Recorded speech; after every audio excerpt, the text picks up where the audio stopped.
बहुत बहुत स्वागत है दोस्तों आप सभी का विकास स्टडी पॉइंट में। दोस्तों इस वीडियो में हम बात करने वाले हैं क्लास 11th का पॉलिटिकल साइंस और बुक नंबर 2 और चैप्टर का नाम है राष्ट्रवाद यानी कि नेशनलिज्म। ठीक है, देखते हैं हमारा ये 7 चैप्टर है। सारी चीजों को बहुत ही अच्छी तरीके से हम करने वाले हैं और इसके बाद सिर्फ और सिर्फ आपका एक ही चैप्टर बचा रहेगा जो कि है धर्मनिरपेक्षता और ये हो जाएगा अपना सिलेबस खत्म। तो चलिए करते हैं चीजों की शुरुआत और फिर देखते हैं। उससे पहले मैं थोड़ा सा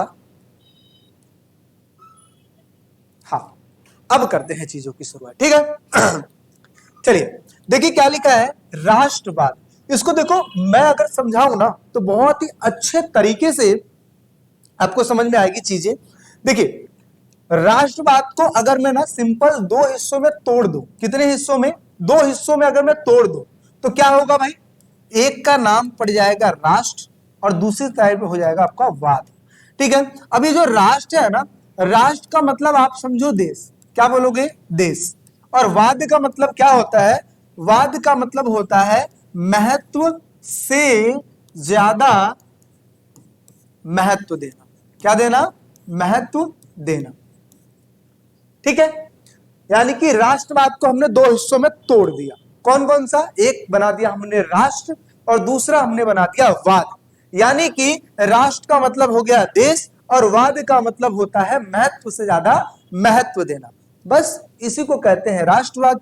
जब देश को ज्यादा से ज्यादा महत्व दिया जाता है, इट मींस ज्यादा से ज्यादा प्राथमिकता दी जाती है। प्राथमिकता को इंग्लिश में क्या कहते हैं? प्रायोरिटी दी जाती है, तो उसी को हम कहते हैं राष्ट्रवाद। यानी कि देश को ज्यादा से ज्यादा प्राथमिकता देना ही क्या कहलाता है? राष्ट्रवाद कहलाता है। हालांकि देखो ये याद करने में चीजें बहुत ही अच्छी है, समझने में चीजें बहुत ही अच्छी है, लेकिन अगर मैं थ्योरेटिकल लिखने की अगर मैं बात बताऊं ना तो ये जो कॉन्सेप्ट है ना ये थोड़ा सा छोटा हो जाता है। क्यों? क्योंकि राष्ट्रवाद एक छोटी सी चीज नहीं है, एक बड़ी चीज है। ठीक है, अब इसको हम और अच्छे से समझते हैं। पहले तो आपको ये समझ में आ गया होगा कि राष्ट्र का मतलब होता है देश। वाद जहां पर भी आए समझना, वाद का मतलब होता है महत्व से ज्यादा महत्व देना। इट मींस देश को ज्यादा से ज्यादा महत्व देना राष्ट्रवाद कहलाती है। इतना तो आपको समझ में आ गया होगा। अब मैं आपको बताऊं, जो राष्ट्रवाद जो होती है ये छोटी मोटी कॉन्सेप्ट नहीं है, एक बड़ा कॉन्सेप्ट है। ठीक है, अब इसको हम करने जा रहे हैं। तो देखिए क्या लिखा है, राष्ट्रवाद का अर्थ यानी कि राष्ट्रवाद एक प्रकार की ऐसी फीलिंग्स होती है, एक प्रकार की ऐसी भावना होती है। ठीक है, और विचार है जिसमें व्यक्ति अपने राष्ट्र और उसकी एकता, स्वतंत्रता, संस्कृति, इतिहास, हितों के गहरा और प्रेम, सम्मान, निष्ठा रखता है। मतलब क्या हुआ, जब हम एक देश में एकता की बात करते हैं, स्वतंत्रता की बात करते हैं, अपनी संस्कृति को मेंटेन करने की बात करते हैं, अपने इतिहास को बनाने की बात करते हैं और विभिन्न प्रकार के जो उसके लिए फायदे वाली चीज है वो काम करते हैं, प्रेम करते हैं, सम्मान करते हैं एक दूसरे का। ठीक है, निष्ठा रखते हैं एक दूसरे में। ठीक है, तो ये सारी की सारी चीजें क्या कहलाती है? अपनी राष्ट्रवाद कहलाती है। क्योंकि अभी हमने क्या समझा, राष्ट्रवाद एक प्रकार की फीलिंग्स होती है जो जिसमें देश को बढ़ाने की बात की जाती है। ठीक है, आगे इसमें यह विश्वास शामिल होता है कि राष्ट्रवाद क्या हो? सर्वोपरि हो। राष्ट्र क्या हो? अपना सर्वोपरि। सर्वोपरि का मतलब होता है सबसे ऊपर। ठीक है, अच्छा, उसके विकास, सुरक्षा, सम्मान के कार्य करना प्रत्येक नागरिक का क्या होना चाहिए? कर्तव्य होना चाहिए। यानी कि राष्ट्रवाद में हमें सम्मान की बात तो आती भी है, साथ ही साथ अपने कर्तव्यों को सही ढंग से पालन करने की भी बात आती है। समझ में आ रही बात? यहां तक कोई दिक्कत है आप लोग को? आई होप सो नहीं होगा। अगर मैं शॉर्ट फॉर्म में अगर मैं बात करूं तो क्या लिखा है, राष्ट्रवाद एक प्रकार की भावना है जिसमें व्यक्ति देश की एकता के बारे में सोचता है, स्वतंत्रता के बारे में सोचता है, सम्मान तथा विकास को व्यक्तिगत स्वार्थ से ऊपर रखता है। यानी कि अपने स्वार्थ के लिए नहीं करता है, बल्कि ये देश के लिए चीजें की जाती हैं। ठीक है, लेकिन मानवता, संविधान, नैतिक मूल्यों के दायरे में रहकर। मतलब क्या होता है कि ऐसा भी नहीं है कि हम देश को बहुत ज्यादा प्यार कर रहे हैं लेकिन हम दूसरे को अहित कर रहे हैं। ठीक है, यानी कि दूसरे देश की बुराई कर रहे हैं, हम किसी को कुछ गलत कर रहे हैं, ऐसा भी नहीं होना चाहिए। अपने देश से प्रेम करना बहुत बढ़िया है, लेकिन हमें समान तौर पर दूसरे देश की भी इज्जत करनी चाहिए। तो क्या लिखा है कि लेकिन मानवता को भी हमें ध्यान में रखना है, संविधान को भी हमें ध्यान में रखना है, और नैतिक मूल्यों को दायरे में रहकर जो चीजें की जाती हैं वही आता है राष्ट्रवाद में। यहां तक कोई दिक्कत आप लोग को आई होप सो नहीं होगी।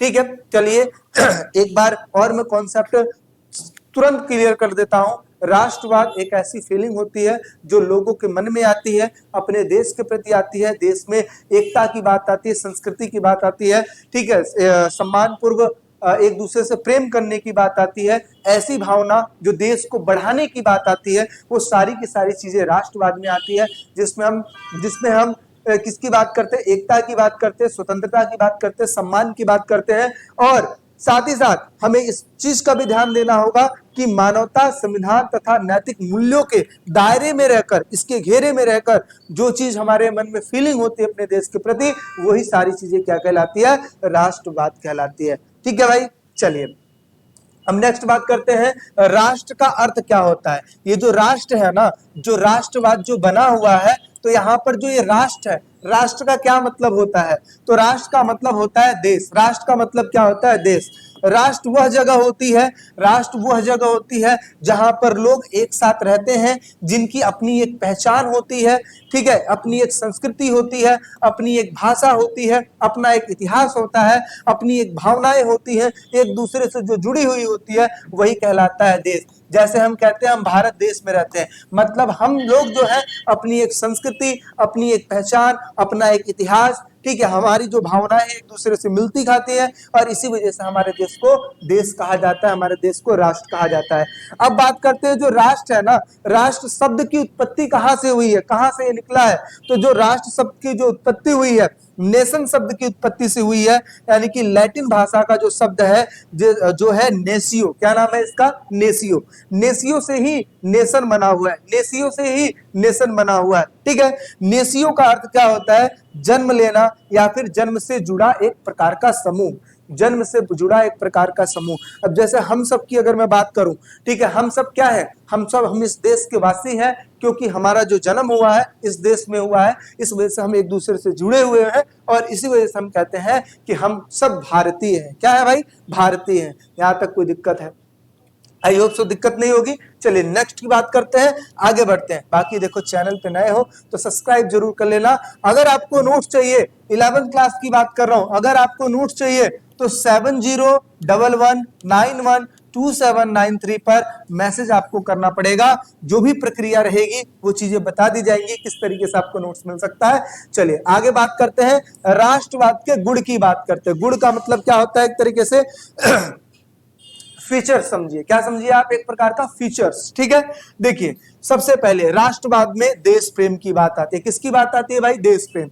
हर व्यक्ति अपने देश से प्रेम करता है ना, तो ये जाहिर सी बात है अपने देश के प्रति सच्चा प्रेम और सम्मान की बात आती है। दूसरा, राष्ट्रीय एकता की बात आती है, मतलब एकता की भावना एक दूसरे के अंदर होती है, जो हमें एक दूसरे से बांध कर रखती है। तीसरा, त्याग की भावना, अगर देश के लिए जरूरत पड़ जाए तो हमें त्याग करना पड़ जाए, हर चीज का कर देंगे, लेकिन देश अपना सर्वोपरि होगा, ठीक है। यानी कि देश के हितों में व्यक्तिगत स्वार्थ को हमें त्याग देना है, ठीक है, व्यक्तिगत चीजें नहीं देखनी है, देश को देखना है। राष्ट्रीय एकता और अखंडता की बात करनी है, मतलब देश को एकता बनाए रखने के लिए भी, है ना, एक तरीके से राष्ट्रवाद का एक ये भी फीचर होता है कि राष्ट्रवाद तभी उत्पन्न होता है जब हम राष्ट्रीय एकता करते हैं, और साथ ही साथ अखंडता, यानी कि कोई खंडन ना हो तब। जैसे आपकी फैमिली है, फैमिली में अगर कहा जाए कि आपकी फैमिली को मैं तोड़ दूंगा, तो आप कहोगे ना ऐसे कैसे तोड़ दूंगा, ऐसे कैसे तोड़ दोगे, हम सब एकजुट हैं, हमारी फैमिली एकजुट है, सिंपल सी बात है। ऐसे ही हमारा देश है, हमारे देश को अगर कोई तोड़ने की बात करेगा तो हम कैसे सह पाएंगे, हम सब, हमारा देश पूरा एक है, यानी कि हम अखंड है, समझो इस तरीके से। राष्ट्रीय एकता अखंडता की बात आती है। सामाजिक समरसता की बात आती है, जिसमें जाति, धर्म, भाषा आदि को सबसे ऊपर रखकर हमें किसको देखना होता है, राष्ट्र को देखना होता है। अनुशासन तथा कर्तव्य बोध, यानी कि हमें डिसिप्लिन में रहना होता है, और साथ ही साथ लोगों का अपना अपना कर्तव्य होता है कि भाई हमारी क्या ड्यूटी है अपने देश के प्रति, ये भी चीज समझा जाता है, ठीक है। सांस्कृतिक गौरव की बात आती है इसमें राष्ट्रवाद में, और राष्ट्र के विकास की भावना आती है कि देश को किस तरीके से उन्नति की जाए, देश को किस तरीके से प्रगति की राह पर लाया जाए, ये सारी की सारी चीजें हमारे राष्ट्रवाद के फीचर्स में आता है। ठीक है, चलिए आगे हम बात करते हैं और देखते हैं राष्ट्रवाद की क्या कमियां होती है। अब देखिए एक बात समझिए, आपको यहीं पे मैं कॉन्सेप्ट आपको क्लियर कर देता हूं। देखिए एक सिंपल सी बात है, ये अपना देश था, अपने देश पर अंग्रेजों ने हुकूमत किया, अंग्रेजों ने राज किया। ठीक है, अंग्रेजों ने राज किया। अब क्या हुआ, हमारे देश के अंदर, हमारे देश के लोगों के अंदर अपने देश के प्रति क्या आया, एक सम्मानजनक एक बात आई कि भाई हमारे ऊपर कोई क्यों कब्जा कर सकता है। ठीक है, क्यों कब्जा करके रहेगा, हमें अपने देश को स्वतंत्र कराना है, हमें स्वतंत्र रूप से अपना जीवन गुजारना है। ठीक है, इस तरीके की भावना हम सबके अंदर पैदा हुई और फिर क्या हुआ, हम में से ही कुछ क्रांतिकारी नेताओं ने मिलकर आंदोलन किया, संग्राम छेड़ दिया और उसके बाद हमारा देश जो है स्वतंत्र हो गया। मतलब क्या समझ में आई, हमारे देश के लोगों के मन में अपने देश के प्रति फीलिंग्स आई और उसके बाद उन्होंने मिलकर लड़ाई किया और आगे चल के अपना देश क्या हो गया, स्वतंत्र हो गया। तो इसका मतलब क्या हुआ कि राष्ट्रवाद की वजह से कि कोई भी देश को बनाया जा सकता है। जैसे अपना देश बना है तो कोई भी देश को बनाया जा सकता है। समझ में आ रही बात? तो अब देखिए, लेकिन राष्ट्रवाद की कुछ कमियां भी होती है। क्या कमियां होती है? अभी हमने फीचर्स की बात कर ली, अब हम कमियों की बात करते हैं। सबसे पहले अंधा राष्ट्रवाद घातक होता है। अंधा राष्ट्रवाद का मतलब क्या होता है, हमें राष्ट्रवाद निभाना तो है लेकिन कानून के दायरे में रहकर, संविधान के दायरे में रहकर। ऐसा नहीं कि अंधा राष्ट्रवाद मतलब हम किसी दूसरे को देख ही नहीं रहे, सिर्फ अपनी अपनी बातें कर रहे हैं, तो ये गलत है।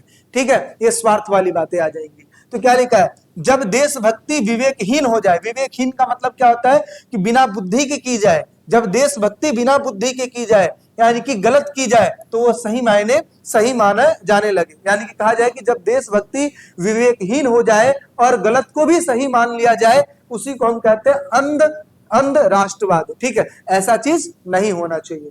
अगला, अन्य देशों से घृणा। ऐसा भी नहीं है कि राष्ट्रवाद, जब कई बार ऐसा आता है कि लोग कहते हैं कि हम देश प्रेमी है तो हम अन्य देशों के साथ घृणा करने लगते हैं। ठीक है, तो क्या लिखा है, अपने देश को श्रेष्ठ मानते हुए दूसरे देशों को तुच्छ समझना। ऐसा भी चीज नहीं होना चाहिए, एक प्रकार की कमी है। आगे, युद्ध तथा हिंसा को बढ़ावा। कई बार ऐसा होता है युद्ध और हिंसा को बढ़ावा दिया जाता है। ठीक है, जैसे अतिशय राष्ट्रवाद से संघर्ष बढ़ता है, युद्ध की संभावनाएं बढ़ जाती है। ठीक है, आगे, आंतरिक भेदभाव, जाति धर्म भाषा के नाम पर कई बार समाज टूट फूट जाता है। ठीक है, साथ ही साथ मानवता की उपेक्षा, यहाँ पर मानवता की उपेक्षा की जाती है, यानी कि राष्ट्र के नाम पर मानव अधिकारों तथा नैतिक मूल्यों की कई बार अनदेखी भी की जाती है। अगला है लोकतांत्रिक मूल्यों को नुकसान। इसकी वजह से, असहमति की वजह से देश में देशद्रोह बढ़ जाता है। ठीक है, इस प्रकार की चीजें आ जाती हैं। और वैश्विक सहयोग में बाधा और कई बार अंतर्राष्ट्रीय शांति और सहयोग में रुकावट पैदा हो जाती है। तो देखिए एक बात समझिए, राष्ट्रवाद सही मायने में करना बहुत बढ़िया है, लेकिन अपने व्यक्तिगत लाभ के लिए, अपने व्यक्तिगत कुछ समूहों के व्यक्तिगत लाभ के लिए करना ये बिल्कुल गलत है। क्यों? क्योंकि राष्ट्रवाद इन सारी चीजों का भी जन्म देता है। समझ में आ रही बात? राष्ट्रवाद इन सारी चीजों का जन्म देता है, इस वजह से राष्ट्रवाद की अपनी भी कुछ कमियां हैं। ठीक है, चलिए अब हम आगे बढ़ते हैं। राष्ट्रवाद के सृजन के प्रमुख कारण क्या होते हैं? सृजन का मतलब होता है कि राष्ट्रवाद जो उत्पन्न होता है उसके कौन कौन से कारक हैं, यानी कि कहाँ क्यों ये चीजें स्टार्ट की होती है, क्यों राष्ट्रवाद स्टार्ट होता है। सबसे पहले, जैसे ये कोई देश है, अपनी इस देश की अपना कोई इतिहास है, इतिहास की वजह से इस देश को सर्वश्रेष्ठ माना जाएगा, क्योंकि यहीं पर राष्ट्रवाद जैसी चीजें आएंगी। देखिए क्या लिखा है, समान इतिहास, एक जैसा इतिहास अनुभव लोगों को एक राष्ट्र के रूप में जोड़ता है। समझो, हम सबका अपना एक इतिहास है, हमारे भारत देश का अपना एक इतिहास है। इसी वजह से हम सारे के सारे जो लोग हैं ना, एक दूसरे से जुड़े हुए हैं, क्योंकि हम, जो इतिहास मेरा है वही इतिहास आपका है। इसी वजह से हम एक दूसरे से जुड़े हुए हैं और अपने भारत से प्रेम करते हैं। तो यही लिखा है, साझा इतिहास। दूसरा है समान संस्कृति और परंपराएं, जैसे रीति रिवाज, त्योहार, कला, जीवन शैली राष्ट्रभाव को एक तरीके से मजबूती प्रदान करती है। समान भाषा, हम सबकी भाषा है। देखिए, हालांकि देखा जाए 22 मुख्य भाषाएं हैं हमारे देश में, लेकिन इसके बावजूद भी हम एक दूसरे की भाषाओं का इज्जत करते हैं, सम्मान करते हैं, क्योंकि कहा जाता है कि जैसे जैसे आप अलग अलग क्षेत्रों में जाते हो वहां पे लैंग्वेजेस चेंज हो जाते हैं। इसी प्रकार से भाषा आपसी समझ और एकता को बढ़ाती है। भौगोलिक एकता की बात की जाए, एक निश्चित भूभाग में साथ रहना राष्ट्रीय भावनाओं को जन्म देती है। कि जैसे अपना एक निश्चित भूभाग है, यानी कि अपना जो देश का एक भौगोलिक स्ट्रक्चर है, वहीं पे हम लोग रहते हैं, अपना एक इतिहास है, अपनी एक भाषा है, अपनी एक संस्कृति है, हम एक दूसरे से प्रेम करते हैं। आगे राजनीतिक एकता, जिसमें शासन, समान शासन की बात आती है, कानून की बात आती है, और राष्ट्रवाद को विकसित करने की बात आती है। ठीक है, अपनी ये भी एक राजनीति है। अगला है विदेशी शासन तथा अत्याचारों के विरुद्ध संघर्ष। जैसे कि भी मैंने आपको समझाया ना कि ब्रिटिशर्स ने जब हम पे राज किया तो हमने क्या किया, उनसे संघर्ष किया। ठीक है, तो देखिए क्या लिखा है, साझा संघर्ष राष्ट्रवाद को तीव्र करता है। बिल्कुल करता है, जब सब मिलकर अपने देश के हित की बात करते हैं। आगे राष्ट्रीय प्रतीक, जैसे अपना एक झंडा है, राष्ट्रगान है, राष्ट्रीय पर्व है, राष्ट्रीय भावनाओं को, ठीक है, प्रबल बनाता है, मजबूत बनाता है। आगे शिक्षा का साहित्य की बात करें, जिसमें शिक्षा, साहित्य, मीडियावादी चेतना फैलाती है। यानी कि ये जो मीडिया है ये राष्ट्रवादी चेतनाओं को फैलाती है। तो ये राष्ट्रवाद के सृजन के कारक है। यानी कि इन्हीं सभी चीजों की वजह से जो व्यक्ति के अंदर राष्ट्रवाद की उत्पत्ति होती है, ये वही चीजें हैं जिसकी वजह से किसी व्यक्ति के अंदर राष्ट्रवाद जैसी फीलिंग आती है। ठीक है, चलिए, हाँ, जिन बच्चे को नोट्स वगैरह लेना है तो देखिए आपको क्या करना है, फ्री में अगर आप पीडीएफ चाहते हैं, एग्जाम टाइम चल रहा है, एग्जाम के टाइम के की वजह से मैं बच्चों के लिए चीजें फ्री कर रखा हूं, तो आपको क्या करना है, विकास स्टडी पॉइंट का एप्लीकेशन डाउनलोड करना है, प्ले स्टोर पे जाना है, यहाँ पे डाउनलोड वाले चीज पे क्लिक करो, उसको डाउनलोड कर लो। ठीक है, प्ले स्टोर से आगे वेरिफिकेशन आपको करना पड़ेगा अपने नंबर से। ठीक, आगे जैसे आप इसको ओपन करोगे कुछ इस तरीके से इंटरफेस खुलेगा। आपको क्या करना, जो भी सब्जेक्ट चाहिए आपको स्टोर पे क्लिक करना है। स्टोर पे क्लिक करने के बाद जो भी सब्जेक्ट आपको सिलेक्ट करना है उस पर सिलेक्ट करेंगे, आगे एंटर करेंगे तो इस प्रकार की चीजें देखने को मिलेंगी। आपको क्या करना है, आगे जो कंटेंट वाला ऑप्शन है उस पर क्लिक करना है। यहाँ पे सब्जेक्ट वाइज सारी चीजें आ जाएंगी, यहाँ पे चैप्टर्स के नाम आ जाएंगे, इस पे क्लिक करोगे ये चीजें खुल जाएंगी। ठीक है, ये आपके सामने आ जाएंगी। लेकिन ये आपका पीडीएफ खुल तो जाएगा, लेकिन ये पीडीएफ आपका डाउनलोड नहीं होगा। डाउनलोड कैसे होगा, तो डाउनलोड होने के लिए 49 रुपीज आपको डाउनलोड करने के लिए पे करना पड़ेगा। देखिए ऐसे बच्चे जो देख कर लिखना चाहते हैं वो तो इस तरीके से देख देख के लिख लेंगे, कोई भी रिस्ट्रिक्शन नहीं, आप खोलो चीजों को देखो लिखो। लेकिन ऐसे बच्चे जो कहते हैं कि भैया मुझे प्रिंट कराना है, ठीक है, तो उनको क्या करना पड़ेगा, 49 रुपीज पे करना पड़ेगा, डाउनलोड हो जाएगा, और डाउनलोड होने के बाद आपको उसको प्रिंट करा लेना है, और प्रिंट कराने के बाद आपको उसका अच्छे से यूज करना है। जो भी कोर्स बच्चा खरीदता है वो 1 साल के लिए वैलिड होता है, जब से वो खरीदेगा तब से लेकर 1 साल के लिए वैलिड होता है। चलिए आगे समझते हैं, राष्ट्र और राज्य में अंतर क्या है, यानी कि राज्य और राष्ट्र में क्या अंतर होता है, इस चीज को हम समझते हैं। तो देखिए एक साइड हमने लिख लिया आधार यानी कि बेसिस, दूसरे साइड हमने क्या लिखा, राज्य, और तीसरे साइड हमने क्या लिखा है, राष्ट्र मतलब नेशन। अब ध्यान से देखिएगा, सबसे पहले हमने अर्थ की बात करते हैं। स्टेट यानी कि राज्य, जैसे अपना देश है, सॉरी अपने देश में बहुत सारे राज्य हैं, है ना, बहुत सारे राज्य हैं।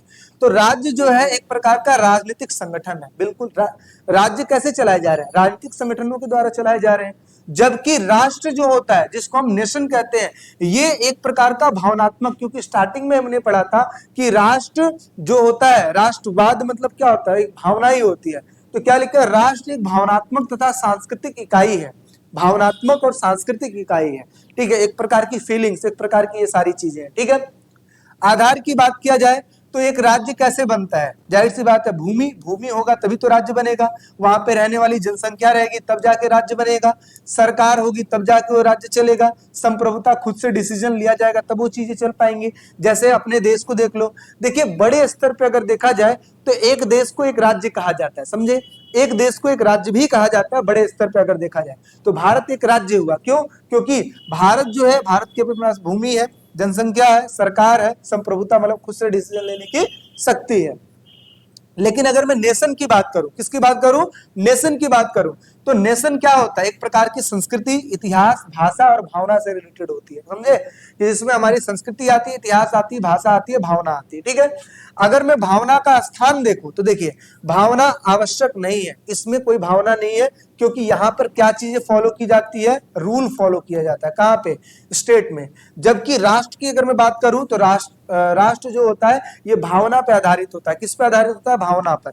अगला सरकार की बात कर ले तो सरकार, देखिए सरकार का होना यहाँ पर क्या हो जाती है, आवश्यक, सरकार होगी ही होगी। लेकिन राष्ट्र में अगर देखा जाए तो यहाँ पर कोई सरकार नहीं होती है, समझे, क्योंकि ये भावना होती है ना, तो उसमें कहा ये चीजें होंगी। अगला है सीमाएं। सीमाओं की अगर मैं बात करूं तो निश्चित भौगोलिक सीमाएं हैं, अपने देश का एक भौगोलिक सीमा है ना। लेकिन राष्ट्र की अगर मैं बात करूं तो सीमाएं निश्चित भी हो सकती है और नहीं भी हो सकती है, बिल्कुल, क्योंकि कोई जरूरी नहीं है, भावना तो किसी भी देश में कहीं भी चीजें पैदा हो सकती है, समझे। तो वही चीज है कि सीमाएं निश्चित भी हो सकती हैं और नहीं भी हो सकती हैं, लेकिन जो कि स्टेट होता है वो एक अपनी एक भौगोलिक सीमा होती है। उत्पत्ति की बात कर लिया जाए तो कानून तथा संविधान से इसकी उत्पत्ति होती है, जबकि राष्ट्र की बात कर लिया जाए तो लोगों का अपना एक साझी भावनाएं होती हैं। उदाहरण की बात करें तो भारत एक प्रकार का राज्य है, स्टार्टिंग मैंने आपको बताया, और भारत एक प्रकार का राष्ट्र भी है, क्योंकि अपना एक भावना है, अपनी एक संस्कृति, अपना एक इतिहास, अपनी एक भाषा है, अपना एक समान संस्कृति है, समझे। तो इस प्रकार से हमारे देश को एक राज्य भी कहा जाता है, हमारे देश को एक राष्ट्र भी कहा जाता है, समझ में आ रही बात है। तो इस तरीके से ये क्वेश्चन इंपॉर्टेंट है, 2 में, 4 में, 6 में, ये तीनों नंबर में दिया जाता है, ठीक है। चलिए अब बात करते हैं अगला टॉपिक, क्या, राष्ट्रीय आत्मनिर्णय का सिद्धांत। बड़े ध्यान से समझिएगा, राष्ट्रीय का मतलब अभी मैंने बताया देश, राष्ट्रीय का मतलब क्या हो गया, देश। आत्मनिर्णय का मतलब होता है कि कोई भी ऐसा डिसीजन जो आप खुद से लेते हो, कोई भी ऐसा डिसीजन जो आप खुद से लेते हो, उसी को हम कहते हैं आत्मनिर्णय, खुद के द्वारा लिया गया निर्णय। सिद्धांत का मतलब होता है सिद्धांत, यानी कि एक ऐसा सिद्धांत जिसमें ये बात कही गई है कि कोई भी देश अपना निर्णय, खुद का निर्णय खुद से ले सकता है, उसी को हम कहते हैं आत्मनिर्णय का सिद्धांत। तो देखिए क्या लिखा है, राष्ट्रीय आत्मनिर्णय का सिद्धांत यह कहता है कि हर राष्ट्र या समुदाय को यह अधिकार है कि वह अपने राजनीतिक भविष्य का स्वयं से निर्माण करे, मतलब कि अपनी राजनीतिक चीजों का खुद से निर्माण करे, सही चाहे गलत। जैसे अपना देश आजाद हुआ, कब हुआ, 1947 में जब आजाद हुआ, तो अब इसके पास अपना एक राइट्स आ गया, क्या, अपने हिसाब से डेवलपमेंट करना है, ठीक है, कैसे सरकार चलेगी, क्या करनी है, क्या सारी चीजें करनी है, हम खुद से डिसीजन लेंगे, इसे हम कहते हैं आत्मनिर्णय का सिद्धांत, ठीक है। अर्थात कोई राष्ट्र इसे कैसे तय कर सकता है, तो देखिए पहला, यह स्वतंत्र राज्य बने या ना बने, किसी अन्य राज्यों से जुड़े या ना जुड़े, और अपने लिए कैसी सरकार चाहे। सबसे पहली बात, जैसे मैंने बताया अपना देश आजाद हो गया, अब आजादी होने के बाद ये चाहे किसी दूसरे देश से जुड़ जाए, ये चाहे अलग रहे, ये चाहे अपनी सरकार कैसे भी बनाए, अपनी मर्जी है, क्यों, क्योंकि हमने आत्मनिर्णय का जो सिद्धांत है उसको हमने फॉलो किया है। सरल भाषा में अगर मैं बात करूं तो हर राष्ट्र को अपने भविष्य का फैसला खुद करने का अधिकार होना चाहिए, यह निर्णय आत्मनिर्णय का सिद्धांत कहलाता है, समझे। चलिए अब थोड़ा सा और आगे बढ़ते हैं, आगे समझते हैं। देखिए क्या लिखा है, राष्ट्रीय आत्मनिर्णय की कुछ मुख्य मांगे होती हैं। क्या मांगे होती हैं, जब देश राष्ट्रीय आत्मनिर्णय की बात करता है, किसकी बात करता है, राष्ट्रीय आत्मनिर्णय की बात करता है, तो सबसे पहले चीज क्या बोलता है, इंडिपेंडेंस की बात करता है कि भाई देखो इंडिपेंडेंस रहेंगे, हम कभी भी किसी के ऊपर हम लोड नहीं करेंगे, कोई दूसरा देश हम पे कोई जोर दबाव नहीं देगा, ठीक है, इसे हम कहते हैं स्वतंत्रता, ठीक। किसी अन्य देश या विदेशी शक्तियों का नियंत्रण नहीं होना चाहिए, क्योंकि मुख्य मांगे यही है ना। अगला, स्वशासन, खुद का शासन होना चाहिए, किसी दूसरे स्टेट का कोई शासन नहीं, क्यों, जब भाई खुद से डिसीजन ले रहे हैं तो खुद से डिसीजन हम तभी ले पाएंगे ना जब दूसरे का शासन नहीं रहेगा, ठीक है, यानी कि अपनी सरकार और अपनी कानून खुद से चुनना। अगला, भौगोलिक एकता, अपनी एक टेरिटोरियल इंटीग्रिटी होती है, यानी कि अपनी एक सीमा होती है, अपनी एक भूमि नियंत्रण होती है जिस पे किसी और का अधिकार नहीं होना चाहिए। संस्कृति तथा भाषा का संरक्षण, अपनी एक संस्कृति होती है, भाषा होती है, परंपराओं को बनाए रखने का अधिकार होता है। अगला है आर्थिक नियंत्रण, यानी कि अपने देश के संसाधनों तथा अर्थव्यवस्थाओं पर खुद का नियंत्रण होना चाहिए। अगला है जनता की इच्छा का सम्मान, और हमें जनता का इच्छा का सम्मान भी करना है, ठीक है। तो ये वो चीजें हैं जो कि राष्ट्रीय आत्मनिर्णय की ये मांगे में आती है, ठीक है। चलिए आगे बढ़ते हैं, आत्मनिर्णय के आंदोलन से उत्पन्न समस्याएं क्या होती हैं। देखिए कई बार ऐसा होता है कि आत्मनिर्णय की जब बात आती है, जैसे आप समझिए ये देश है, ये देश ऐसा देश है जो कि काफी बड़ा है, अब इसमें से कुछ ऐसे राज्य हैं कुछ ऐसे जगह हैं जहां पर ये मांगे उठने लगे कि नहीं नहीं नहीं, मुझे एक अलग कर दो, मुझे अलग कर दो, मुझे अलग कर लो, तो जाहिर सी बात है राष्ट्रवाद की भावना आएगी, अपनी एक अलग देश बनाने की बात आएगी। अब ये क्या होगा, अपना एक देश बनाने की जब मांग करेंगे तो जाहिर सी बात है लड़ाई होगी। जब लड़ाई होगी तो जिसकी वजह से आपस में जन संघर्ष जब छिड़ेगा तो पता लगेगा कि हिंसा हो गया, कई लोग मारे गए, ये हो गया, वो हो गया, बहुत सारी चीजें हो जाएंगी। ठीक है, तो कई बार ये आत्मनिर्णय का जो सिद्धांत आता है, अपना देश बनाने की जब बात आती है, तो ये समझो कि एक नॉर्मल डिसीजन नहीं होता है कि आपने बोला और ये चीजें हो गई, नहीं, बहुत सारा संघर्ष करना पड़ता है। तो समझे, तो देखिए क्या लिखा है, राष्ट्रीय आत्मनिर्णय का सिद्धांत सही और न्यायपूर्ण है, लेकिन इसके आंदोलन के दौरान कई सारी समस्याओं तथा जटिलताओं को भी फेस करना पड़ता है। जैसे क्या, पहली बात है सीमाओं का विवाद। जैसे अलग अलग समुदाय या फिर राष्ट्र अपनी सीमाओं को लेकर कई बार विवाद कर सकते हैं। जैसे आप ध्यान से एक चीज समझो, जब अपना देश आजाद हुआ था, सपोज करें अपना देश जब आजाद हुआ था, कब हुआ था, 1947 में आजाद हुआ था। तो आजादी के साथ साथ एक और हिस्सा बन गया था जिसको हम कहते हैं पाकिस्तान। क्या बोलते हैं भाई, पाकिस्तान बोलते हैं। ठीक है, अब भारत पाकिस्तान बन गया। अब बात ये आई कि भारत पाकिस्तान में जो भारत का एरिया है, जो पाकिस्तान का एरिया है, उसमें कौन सा हिस्सा पाकिस्तान में जाएगा, कौन सा हिस्सा भारत में आएगा। जैसे जम्मू कश्मीर को लेकर विवाद हो जाता है कि जम्मू कश्मीर भारत में है कि पाकिस्तान में है, जबकि वहां के जो राजा थे उन्होंने विलय पत्र पर साइन कर दिया और वो चीज हिस्सा भारत में आ गया, जबकि पाकिस्तान वाले उस चीज को मानने के लिए तैयार नहीं है। तो ये क्या है, ये एक प्रकार का सीमा विवाद पैदा कर दिया। यानी कि ये यही तो है आत्मनिर्णय आंदोलन। क्या हुआ, पाकिस्तान जब अपने खुद की बनाने की बात करने लगा तो ऐसे में राष्ट्रीय सीमाओं को लेकर विवाद भी पैदा हो गया कि कौन सी चीजें किसमें आएगी, कौन सी चीजें किसमें आएगी। दूसरा, सांप्रदायिकता संघर्ष, धर्म जाति भाषा के आधार पर समाजों में संघर्ष भी होने लगा, क्योंकि ऐसा तो हिस्सा कोई था नहीं जहां पर सिर्फ और सिर्फ मुस्लिम रहते हो। बहुत सारे जगहों पे सिख भी रहते थे, हिंदू भी रहते थे, ईसाई भी रहते थे, बहुत सारे धर्मों के लोग भी रहते थे पाकिस्तान में, जबकि जबकि वहां पे मतलब समझो कि संघर्ष छिड़ गया ऐसा। अगला क्या है, आर्थिक कठिनाई। नई सरकार स्वतंत्रता मिलने पर आर्थिक संसाधनों तथा विकास को लेकर बहुत सारी समस्याएं होगी। जब कोई नया देश बनता है तो वहां पर ये सारी समस्याएं आती हैं। अच्छा, जरूरी नहीं है कि सारी समस्याएं पाकिस्तान में आई हो, भारत में भी समस्याएं आई, लेकिन ये तो हमारे देश के ऊपर डिपेंड करता है ना कि हमारे देश के जो नेता है किस तरीके से चीजों को किए, है ना। आज वो चीजों को किए, इस वजह से भारत आज इस कंडीशन पे है, और पाकिस्तान में भी अपने हिसाब से सारी चीजें की, इसलिए पाकिस्तान आज उस कंडीशन पे है। ठीक है, अगला, अंतरराष्ट्रीय तनाव। अच्छा, ना सिर्फ ये देश की बात आती है, बल्कि अंतरराष्ट्रीय के ऊपर यानी कि इंटरनेशनल भी कहीं ना कहीं डिस्प्यूट हो जाते हैं। कुछ राष्ट्रों के अलग होने या फिर नए राष्ट्र बनने की वजह से अन्य देशों के साथ संघर्ष भी छिड़ जाता है। ऐसा मत समझना कि बहुत ही इजीली भारत पाकिस्तान बन गया था या फिर अंग्रेज जो है वो भारत छोड़ के चले गए थे, इतना आसान नहीं था। बहुत सारे देशों में तनाव भी हुआ था। आगे, संघर्ष, सशस्त्र संघर्ष की बात आती है। आत्मनिर्णय पाने के लिए कभी कभी हथियार का भी प्रयोग करना पड़ता है, जिसकी वजह से हिंसा बढ़ती है। एक संस्कृति और एक राज्य की मांग भी कई बार उठने लगती है। जैसे पाकिस्तान ने कहा कि क्या हमारी एक संस्कृति और अपना एक राज्य बनाएंगे। जैसे बहुत सारी और कंट्रियां हैं जहां पर एक संस्कृति और एक राज्य की बात होती है कि अपना ये देश है, हमारे देश में सिर्फ एक ही संस्कृति चलेगी, जिसको रहना है रहो, जिसको नहीं रहना नहीं रहो। ऐसी बातें बहुत सारे देशों में चल रही है, समझे। तो मतलब ये कहीं ना कहीं आत्मनिर्णय के आंदोलन से ये सारी समस्याएं पैदा हो जाती है, एक संस्कृति और एक राज्य की मांग जैसी चीजें उठने लगती है। जबकि हमारा जो देश है वो लोकतांत्रिक है, जहां पर बहुत सारी संस्कृतियों के लोग रहते हैं, बहुत सारे धर्मों के लोग रहते हैं, और अच्छे से भी रहते हैं, क्योंकि हम लोकतांत्रिक प्रक्रिया को वो करते हैं, फॉलो करते हैं। अगला है, आत्मनिर्णय के आंदोलन से कैसे निपटे। अब ऐसी जो समस्याएं आ जाती हैं, इनसे कैसे हम निपट सकते हैं, कैसे बच सकते हैं। तो सबसे पहली चीज, राष्ट्रीय आत्मनिर्णय के आंदोलन से उत्पन्न समस्याओं से निपटने के कुछ उपाय हैं। क्या उपाय हैं? सबसे पहले संवाद और समझौता, आपस में बातचीत कर लो, चीजों को बातचीत के द्वारा सॉल्व कर लो। ठीक है, जिसकी वजह से शांति और बातचीत के द्वारा सारी चीजें हो जाएंगी। अगला है लोकतांत्रिक प्रक्रिया। जब जिस देश में लोकतंत्र वाली चीजें आ जाती हैं, जहां पर सारी जनता की बात होने लगती है, वहां पर फिर धर्म और ये सब चीज नहीं देखा जाता है। क्यों? क्योंकि सारी जनता में अलग अलग धर्मों के लोग भी हो सकते हैं। ठीक है, आगे, कानून तथा संविधान का पालन करना। ठीक है, सभी कानून के दायरे में रहकर सारी चीजें की जाए तो जाहिर सी बात है ऐसी चीजों से निपटा जा सकता है। सबको अगर समान अधिकार दिया जाए, समान न्याय अगर दिया जाए तो आत्मनिर्णय की बात आएगी ही क्यों।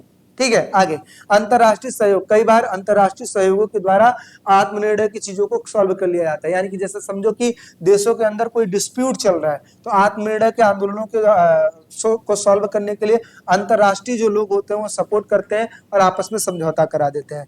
शिक्षा तथा जागरूकता, देखिए कहते हैं जहां पे शिक्षा है वहां पर डिस्प्यूट बहुत कम देखने को मिलेगा। क्यों? क्योंकि चीजों को ना सिर्फ भावनात्मक तरीके से बल्कि सही और गलत के तरीके से भी आते हैं।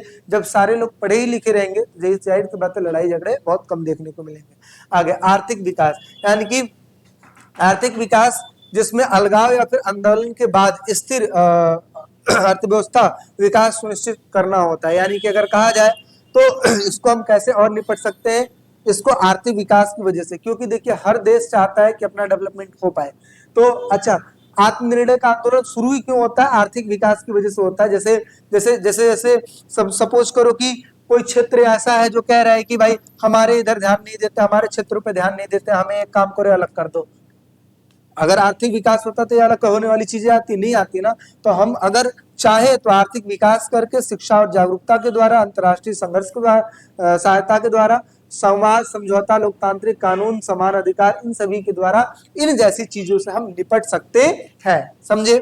चलिए अब हम थोड़ा सा और आगे बात कर लेते हैं। देखिए क्या लिखा है, एक संस्कृति और एक राज्य का सिद्धांत क्या है। एक संस्कृति और एक राज्य का सिद्धांत क्या है? अभी मैंने आपको बताया एक संस्कृति एक राज्य का सिद्धांत है कि एक देश है, एक देश में सिर्फ एक ही संस्कृति चले और एक देश तो है ही, तो इसी को हम कहते हैं कि एक संस्कृति एक राज्य। एक विचार, यह विचार कहता है कि हर राज्य में केवल एक ही संस्कृति, भाषा, पहचान होनी चाहिए। अर्थात किसी भी देश में अलग अलग भाषा, धर्म, परंपरा वाले समूहों के बावजूद बजाय एक ऐसी संस्कृति हो जो कि सिर्फ एक ही संस्कृति हो, चाहे वो कोई भी स्टेट हो, हर स्टेट में सिर्फ एक ही संस्कृति होनी चाहिए। ये कौन सी संस्कृति की बात की जा रही है? ये सिर्फ एक सिंगल संस्कृति की बात की जा रही है। इसी को कहा जाता है एक देश की एक ही संस्कृति, मतलब एक संस्कृति एक राज्य के सिद्धांत की बात की जा रही है। अब इसकी विशेषताएं भी हैं। क्या विशेषताएं? सबसे पहले सांस्कृतिक समानता, यानी कि हर जगह पे सिर्फ एक ही संस्कृति होगी तो समानता बढ़ेगी। ठीक है, राष्ट्रीय पहचान की बात आती है कि संस्कृति के तौर पर एक देश की बात की जाएगी। एकता और अखंडता बरकरार रहेगी क्योंकि सबकी संस्कृति एक ही है। बहुसंस्कृति का अस्वीकार, मतलब यहाँ पर और भी संस्कृतियों को या फिर और भी चीजों को अस्वीकार कर दिया जाता है, महत्व नहीं दिया जाता है, भगा दिया जाता है। समझे? ये इस चीज को फॉलो करती है, लेकिन ये सिर्फ उन्हीं देशों में लागू हो सकता है जहां पर सिर्फ एक ही प्रकार के, एक ही धर्म के लोग, एक ही संस्कृति के लोग रहते हों। ठीक है, हर जगह पे नहीं हो सकता। जैसे हमारा इंडिया है, हमारे इंडिया में एक संस्कृति एक राज्य पॉसिबल नहीं है। क्यों? क्योंकि यहाँ पे बहुत सारे धर्मों के लोग रहते हैं, बहुत सारे भाषाओं के लोग रहते हैं। ठीक है, तो बहुत सारे कल्चरों के लोग रहते हैं, इस वजह से चीजें पॉसिबल नहीं है। क्योंकि हमारे देश ने लोकतंत्र की प्रक्रिया को अपना रखा जहाँ पे सभी के बातों को, ठीक है, सराहना दी जाती है, इंपॉर्टेंस दी जाती है। अब समझिए, एक संस्कृति एक राज्य का सपना लोकतांत्रिक देशों के लिए बाधित है। अभी मैंने आपको बताया ना, हमारे जैसे जो देश है, हमारे जैसे देश जो है, यहाँ पे एक संस्कृति एक राज्य नहीं हो सकता। क्यों नहीं हो सकता? सबसे पहले देखिए, सबसे पहले इस क्वेश्चन में जब जैसे ये क्वेश्चन आ गया कि एक संस्कृति एक राज्य का सपना लोकतांत्रिक देशों के लिए बाधित है, क्वेश्चन पूछ लिया, आपको लिखना है हाँ, एक संस्कृति एक राज्य का सपना क्यों लोकतांत्रिक देशों के लिए बाधित है? इसके कारण निम्नलिखित हैं। जैसे पहला, बहुसांस्कृतिक समाज, यानी कि लोकतांत्रिक समाज एक ऐसा समाज होता है जहां पर एक संस्कृति के लोग नहीं रहते बल्कि बहुत सारे संस्कृतियों के लोग रहते हैं। लोकतांत्रिक देश अक्सर अलग अलग धर्म, भाषा, जाति, संस्कृति के लोगों का मिश्रण होता है। दूसरे नंबर पे अलग अलग समूहों की स्वतंत्रता, यहाँ पे सारे समूहों की स्वतंत्रता होती है। हर समूह अपनी अपनी भाषा, धर्म, परंपरा के अनुसार अपना जीवन व्यतीत कर सकता है। अगला, अखंडता पर खतरा। अखंडता पर खतरा, जब हम एक संस्कृति एक राज्य की बात करने लगेंगे ना, तो ये ना देश एक नहीं रहेगा, फिर ये टूटने लगेगा, डिवाइड होने वाली बात आ जाएगी। ठीक है, यदि केवल एक संस्कृति को अपनाने की कोशिश की जाए तो अन्य समूहों में असंतोष और संघर्ष पैदा हो जाता है। अगला, लोकतंत्र का मूल्य सिद्धांत, मतलब लोकतंत्र का मतलब है समान अधिकार, सह अस्तित्व। एक संस्कृति एक राज्य का विरोध करता है, यानी कि लोकतंत्र मैंने बताया ना, लोकतंत्र में बहुत संस्कृति होती है, ठीक है, तो जो कि कहता है कि हम सब एक साथ रहेंगे और सह अस्तित्व बनाकर रहेंगे अपना, ठीक है, ये एक संस्कृति एक राज्य का बहिष्कार करता है। अगला, सामाजिक और राजनीतिक तनाव, अलग अलग समूहों को दबाया या फिर उनकी पहचान खत्म करने का विरोध हिंसा को जन्म देता है। सिंपल सी बात है, अगर सारी संस्कृतियों को एक में कन्वर्ट कर लिया जाए, जबरदस्ती कन्वर्ट कर लिया जाए, इसकी वजह से हिंसा पैदा हो सकती है। इसी वजह से एक संस्कृति एक राष्ट्र की जो कॉन्सेप्ट है, ये लोकतांत्रिक देशों में जल्दी फॉलो नहीं हो सकती है।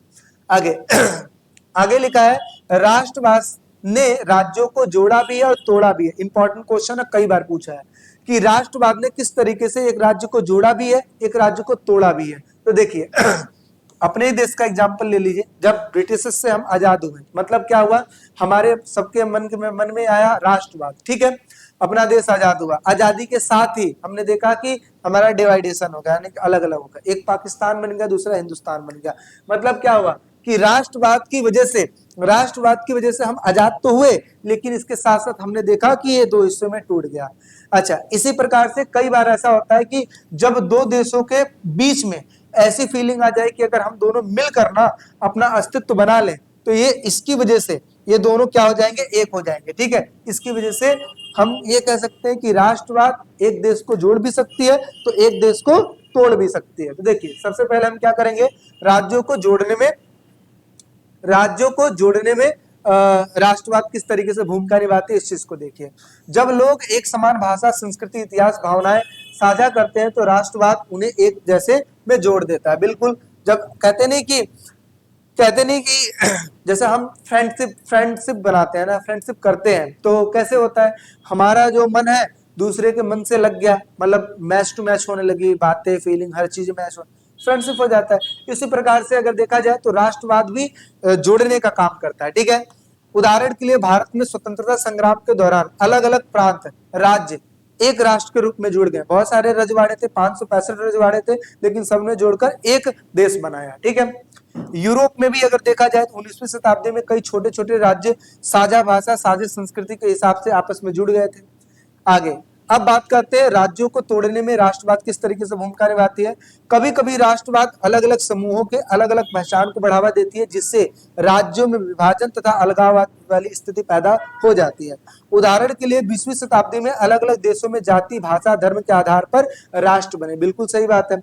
कभी कभी हम अलग राष्ट्र बनाना चाहते हैं, जैसे मांगे युद्ध या फिर संघर्ष का कारण बन सकते हैं। बिल्कुल, जब आप तोड़ने की बात जब भी आती है, जैसा कि मैंने बताया, एक देश के अंदर ही अगर ये फीलिंग आ जाए कि भाई हमें एक अलग राज्य बनना है, तो आपस में फिर लड़ाइयां तो पैदा होनी है। तो कई बार ऐसी भी चीजें देखने को मिल सकती है, ठीक है। उदाहरण के लिए 20वीं शताब्दी में अलग अलग देशों में जाति, भाषा, धर्म के आधार पर राष्ट्र बनने की बात होने लगी थी।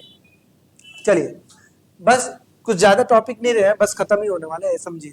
अब बात करते हैं बहुलतावाद, जिसको हम बोलते हैं, बहुलता का मतलब होता है प्लूरलिज्म, ठीक है। प्लूरलिज्म की बात आती है, जिसमें सबसे पहले परिभाषा की बात करें तो देखिए, एक देश के अंदर जब बहुत सारी संस्कृतियों के जो लोग हैं मिलकर अपना गुजारा करते हैं, ठीक है, या देश को चलाते हैं, तो समझो कि उसी को बहुलतावाद कहते हैं। बहुलतावाद का मतलब होता है समाज में अलग अलग समूहों, भाषाओं, धर्मों, संस्कृति तथा विचारों का अस्तित्व और उन्हें समान अधिकार देना, यानी कि सारे लोग मिलकर रह रहे हैं और सबको एक समान अधिकार मिला हुआ है, तो इसी को हम कहते हैं बहुलतावाद।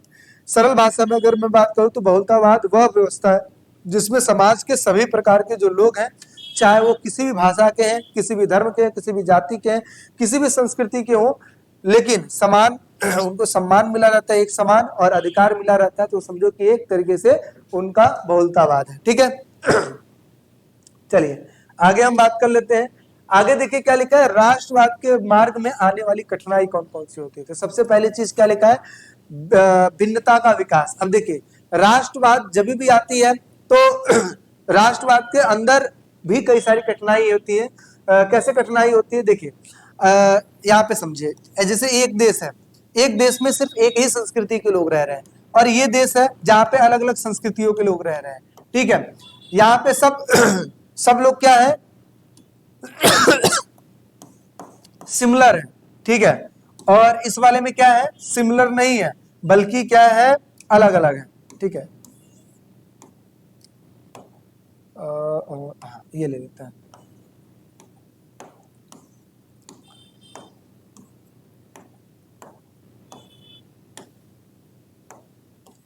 जैसे मान लेते हैं यहाँ पर एक नहीं बल्कि अलग अलग धर्मों के लोग रह रहे हैं, ठीक है, एक जगह पे जहाँ पे सिमिलरिटी, एक जगह पे अलग अलग है। तो अब ऐसे में क्या होगा, यहाँ पर एकता की बात आएगी ना, तो यहाँ पे सारे मिलकर मतलब जुड़ जाएंगे, एक साथ हो जाएंगे। जबकि यहाँ पे एकता की बात आएगी ना, तो सब लोग नहीं जुड़ेंगे। क्यों नहीं जुड़ेंगे? क्योंकि ये यहाँ पे अलग अलग संस्कृति के लोग होते हैं, अलग अलग धर्मों के लोग होते हैं। तो ऐसे में ये होता है ना कि तुम्हारा है तुम निपटो, तुम्हारा है तुम निपटो, इस प्रकार की भावनाएं पैदा हो जाती हैं। लेकिन जहाँ पे सिर्फ एक संस्कृति एक राज्य वाली चीजें होती है ना, वहां पे इस प्रकार की भावनाएं पैदा नहीं होती, क्योंकि उनको अपनी संस्कृति को सबसे सर्वश्रेष्ठ समझना होता है, ठीक है। तो यहाँ पर चैलेंजेस हो सकते हैं। अच्छा, मेरा कहने का मतलब ये नहीं है कि यहाँ पर यही होता है, ऐसा कुछ नहीं है, बल्कि ये है कि यहाँ पर ऐसी चीजें देखने को मिल सकती है कि हो सकता है कि एकता ना हो, ठीक है। क्योंकि इसके राष्ट्रवाद की समस्याओं में ये चीजें आती हैं कि जब भी राष्ट्र की बात आएगी तो वो वाली बात आ जाएगी, वो फीलिंग आ जाएगी, तुम देखो तुम देखो तुम देखो। जबकि अगर देखा जाए एक ही संस्कृति के लोग हैं तो यहाँ पर इस प्रकार की फीलिंग जल्दी नहीं आती है। तो देखिए क्या लिखा है, विभिन्नता और विभाजन भाषा धर्म जाति में अलगाववाद एकता में बाधा डालती है, जैसे मैंने आपको बताया। आगे अंध राष्ट्रवाद अत्यधिक देशभक्ति हिंसा तथा संघर्ष को जन्म देती है, ठीक है। कई बार ऐसा होता है ना कि देश देश देश देश कट्टरवादी बन बन के ना दूसरे को अवहेलना करते हैं और एक तरीके से हिंसा का जन्म देती है। आर्थिक और सामाजिक असमानता जैसे गरीबी संसाधन की कमी एकजुट राष्ट्र की राह में रोड़ा डालती है। बिल्कुल सही बात है कि जहाँ पे भेदभाव होगा, जहाँ पर सामाजिक भेदभाव होगा, वहां पर राष्ट्रीय एकजुट नहीं हो पाएगा। आगे राजनीतिक अस्थिरता मतलब सत्ता संघर्ष और विद्रोह राष्ट्रवाद के मार्ग में कठिनाई पैदा कर देती है, ठीक है। यानी कि राजनीतिक अस्थिरता, अगर राजनीति सही है तब तो ठीक है, राजनीति अगर सही नहीं है तो समझो कि बहुत सारी दिक्कतें पैदा हो सकती हैं। जैसे आप देखिए पाकिस्तान में कभी कभी सैनिक शासन, कभी लोकतंत्र, ऐसे चलता रहता है। जबकि अपने देश को देख लीजिए, यहाँ पे हमेशा लोकतंत्र की प्रक्रिया चलती है। अब समझते हैं राष्ट्रवाद के क्या दायरे हैं। दायरे का मतलब होता है एक प्रकार का लिमिटेशन, या फिर राष्ट्रवाद किन किन चीजों में दिखता है। तो देखिए क्या लिखा है, दायरे का अर्थ है सीमा या फिर क्षेत्र, यानी कि कोई भी चीज कहाँ कहाँ लागू हो सकती है, किन किन चीजों में शामिल की जा सकती है। यह देशभक्ति संस्कृति भाषा सामाजिक एकता राजनीतिक और आर्थिक हित जैसी पहलुओं को दिखाता है, ठीक है। जिसमें देखिए क्या क्या आता है, पहला देशभक्ति सांस्कृतिक गौरव सामाजिक एकता राजनीतिक और आर्थिक एकता जैसी चीजें इसमें आती हैं, ठीक है। सबसे पहली चीज क्या लिखा हुआ है, सबसे पहली चीज है देशभक्ति। राष्ट्रवाद कैसे नजर आएगी, देशभक्ति की वजह से नजर आएगी। अगर आप देशभक्ति करते हो तो समझो कि आपके अंदर राष्ट्रवाद जैसी चीजें हैं। दूसरे नंबर पे क्या होता है, सांस्कृतिक गौरव, अपने संस्कृति भाषा धर्म कला परंपरा को अगर आप गौरवशीलता प्रदान करते हो तो समझो कि आपके अंदर राष्ट्रवाद है। सामाजिक एकता तो समझो राष्ट्रवाद है। राजनीतिक और आर्थिक हित है, जैसे देश की स्वतंत्रता की बात होती है, देश की सुरक्षा की बात होती है, विकास की रक्षा की बात होती है। तो ये समझे कि राष्ट्रवाद में इसके अंदर दिखाई देता है, ठीक है। चलिए नेक्स्ट बात कर लेते हैं। अब देखते हैं राष्ट्रवाद को बढ़ाने वाले विभिन्न तत्व क्या। आई थिंक यही लास्ट टॉपिक है, इसके बाद आपका टॉपिक नहीं है, चैप्टर ओवर हो जाएगा। देखिए राष्ट्रवाद को बढ़ावा देने वाले विभिन्न तत्व कौन से हैं। सबसे पहले सांस्कृतिक तत्व। सांस्कृतिक तत्व देखिए, राष्ट्रवाद तभी मजबूत होता है जब कुछ मुख्य तत्व लोगों में एकता तथा देशभक्ति की भावना पैदा कर दे। मतलब कुछ ऐसी चीजें हैं जो लोगों के अंदर एक ऐसी भावना पैदा कर दे कि अपने देश के प्रति, ठीक है, ताकि वो अपने देश की वफादारी सिद्ध कर पाए। तो समझो कि राष्ट्रवाद का जन्म हो रहा है। तो सबसे पहले सांस्कृतिक तत्व जैसे भाषा धर्म परंपरा कला साहित्य, अभी हमने पीछे बात किया ना, ये सारी चीजें दिखाती है कि आप अपने देश के, ठीक है, प्रति किस तरीके से राष्ट्रवाद को फॉलो कर रहे हो। जैसे उदाहरण के लिए भारतीय त्योहार लोकगीत नृत्य एकता, ये सारी चीजें अपनी एक विशिष्टता है, इसी वजह से हम कह सकते हैं कि हम सबके अंदर राष्ट्रवाद की फीलिंग है। दूसरे नंबर पे ऐतिहासिक तत्व, साझा इतिहास है अपना, स्वतंत्रता संग्राम का अनुभव, सब मिलकर स्वतंत्रता के लिए संघर्ष किए हुए हैं, इस वजह से अपना एक साझा इतिहास है, ठीक है। जैसे भारत का 1857 का जो क्रांति हुआ था, जो कि आप 12th क्लास में पढ़ोगे, ठीक है, हिस्ट्री में पढ़ोगे, 1857 की जो क्रांति हुई थी, ठीक है, तो लोगों ने मिलकर, हिंदू मुस्लिम सारे लोग मिलकर, है ना, संघर्ष में लगे हुए थे। और हालांकि उस समय हमें स्वतंत्रता नहीं मिल पाए कुछ कारणवश, लेकिन फिर भी अगर देखा जाए तो अपना एक साझा स्वतंत्रता संग्राम का अनुभव है और साथ ही साथ साझा अपना इतिहास है। अगला भौगोलिक तत्व, जैसे एक ही भूविभाग पे हम लोग रहते हैं, उदाहरण के लिए हिमालय, गंगा, समुद्र, ठीक है। जैसे प्राकृतिक सीमाएं राष्ट्रवाद की भावनाओं को मजबूत करती है, जैसे भारत को जाना जाता है गंगा, है ना, संगम, ये सब चीजें हम अपनी एक संस्कृति, अपनी एक पहचान, अपना एक समुद्र और हिमालय, सब चीज की वजह से हम देखते हैं, ठीक है।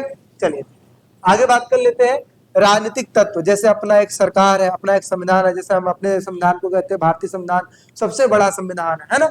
स्वतंत्रता की बात कर लेते हैं, उदाहरण के लिए लोकतंत्र और संविधान लोगों में राष्ट्र के प्रति निष्ठा पैदा कर देती है, ठीक है। आर्थिक तत्व की बात करें, जैसे संसाधनों, उद्योगों तथा रोजगार से जुड़े जो हित है, ठीक है। जैसे अपना कुछ संसाधन है, उद्योग है, रोजगार से जुड़ी जो चीजें हैं, उदाहरण के लिए देश की जो संपत्ति होगी, विकास के लिए सभी नागरिक का जो योगदान है, ये सब भी कहीं ना कहीं राष्ट्रवाद को पैदा करती है। राष्ट्रीय प्रतीक, जैसे अपना एक झंडा है, अब जैसे अपना फ्लैग कहीं भी दिखाई देगा तो हम क्या कहेंगे, ये तो हमारे देश का है।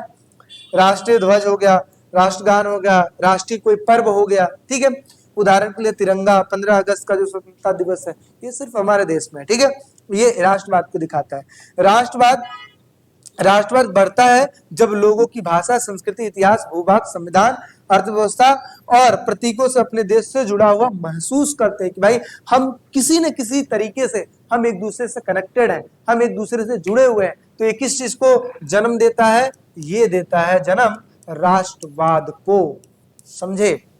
कोई दिक्कत परेशानी हो तो जरूर बताइएगा, और इस तरीके से अपना जो चैप्टर है ये हो जाता है ओवर। आई होप आपको समझ में आया होगा। चीजें बहुत आसान है, बट आप इसको समझोगे तब। एक बार दो बार वीडियो देखो भाई, कुछ भी नहीं है, बहुत ही अच्छे तरीके से चीजों को कर सकते हो। हाँ भाई, अगर किसी बच्चे को क्रैश कोर्स करना, देखो ज्यादा टाइम नहीं है, क्रैश कोर्स करना है तो आप लोग क्रैश कोर्स में शामिल हो सकते हो। मात्र और मात्र 199 रुपीज में आपको क्रैश कोर्स करा देंगे एक सब्जेक्ट का, चाहे वो पॉलिटिकल साइंस हो, चाहे वो हिस्ट्री हो, चाहे कोई भी हो।